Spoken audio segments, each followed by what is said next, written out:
Subscribe to our YouTube channel. Press the bell icon to get the latest updates. Prime Minister Boris Johnson,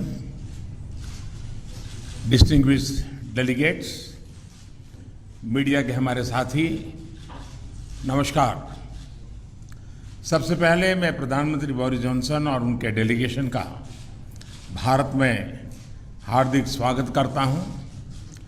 प्रधानमंत्री के रूप में भले ही यह उनकी पहली भारत यात्रा है, लेकिन एक पुराने मित्र के रूप में वे भारत को बहुत अच्छे से जानते हैं, समझते हैं। पिछले कई वर्षों से भारत और यूके के संबंधों को मजबूत करने में प्रधानमंत्री जॉनसन की बहुत महत्वपूर्ण भूमिका रही है। इस समय जब भारत अपनी आजादी का अमृत महोत्सव मना रहा है, प्रधानमंत्री बोरिस जॉनसन का यहां आना अपने आप में एक ऐतिहासिक पल है।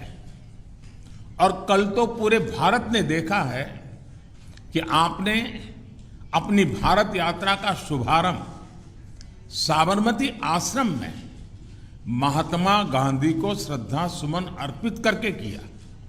फ्रेंड, पिछले साल हमने दोनों देशों के बीच कॉम्प्रिहेंसिव स्ट्रेटेजिक पार्टनरशिप की स्थापना की थी और इस दशक में अपने संबंधों को दिशा देने के लिए हमने एक महत्वाकांक्षी रोड मैप 2030 भी लॉन्च किया था। आज की हमारी बातचीत में हमने इस रोड मैप में हुई प्रगति को रिव्यू भी किया और आगामी समय के लिए कुछ लक्ष्य भी तय किए। फ्री ट्रेड एग्रीमेंट के विषय पर दोनों देशों की टीम्स काम कर रही है। बातचीत में अच्छी प्रगति हो रही है और हमने इस साल के अंत तक एफटीए के समापन की दिशा में पूरा प्रयास करने का निर्णय लिया है। पिछले कुछ महीनों में भारत ने यूएई और ऑस्ट्रेलिया के साथ फ्री ट्रेड एग्रीमेंट का समापन किया है।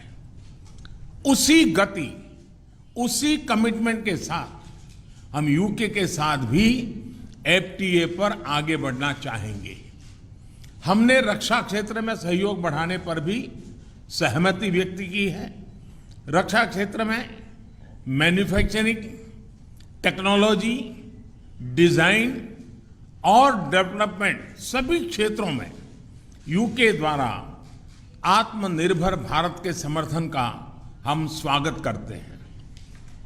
फ्रेंड्स, भारत में चल रहे व्यापक रिफॉर्म्स हमारे इंफ्रास्ट्रक्चर मॉडर्नाइजेशन प्लान और नेशनल इंफ्रास्ट्रक्चर पाइपलाइन के बारे में भी हमने चर्चा की।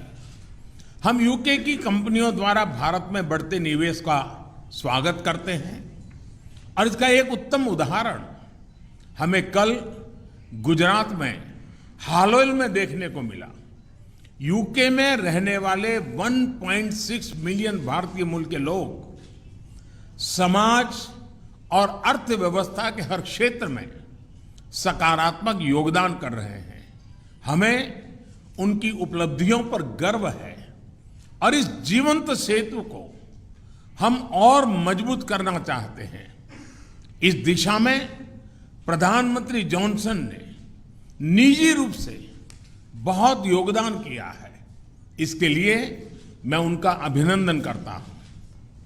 फ्रेंड्स, हमने ग्लासगो में आयोजित COP26 में लिए गए संकल्पों को पूर्ण करने के लिए अपनी प्रतिबद्धता जताई।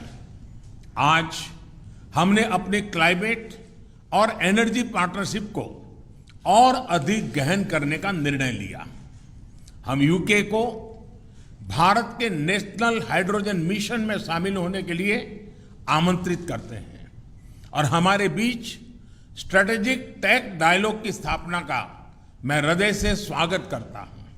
फ्रेंड्स, आज हमारे बीच ग्लोबल इनोवेशन पार्टनरशिप के इंप्लीमेंटेशन अरेंजमेंट्स का समापन एक बहुत महत्वपूर्ण पहल साबित होगी। यह अन्य देशों के साथ हमारी विकास साझेदारी को और मजबूती प्रदान करेगा।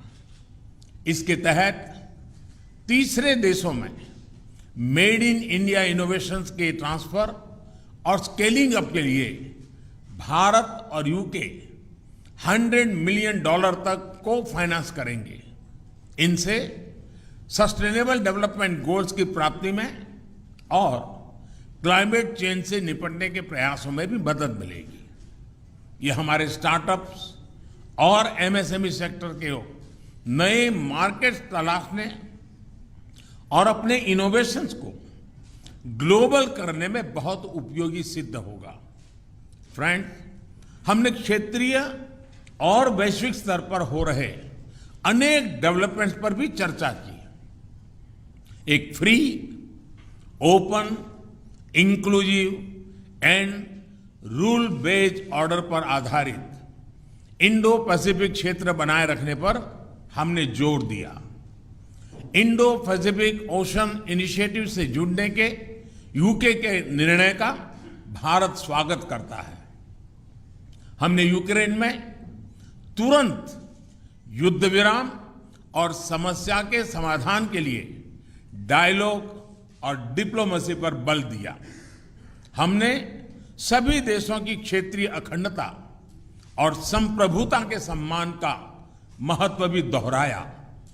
हमने एक पीसफुल, स्टेबल और सिक्योर अफगानिस्तान और एक इंक्लूसिव और रिप्रेजेंटेटिव गवर्नमेंट के लिए अपना समर्थन दोहराया। यह आवश्यक है कि अफगान भूमि का प्रयोग अन्य देशों में आतंकवाद फैलाने के लिए नहीं होना चाहिए। एक्सेलेंसी, आपने हमेशा भारत और यूके के संबंधों को मजबूत करने के लिए विशेष प्रयास किए हैं। इसके लिए हम आपका अभिनंदन करते हैं। एक बार फिर आपका और आपके प्रतिनिधिमंडल का भारत में हार्दिक स्वागत है। बहुत बहुत धन्यवाद।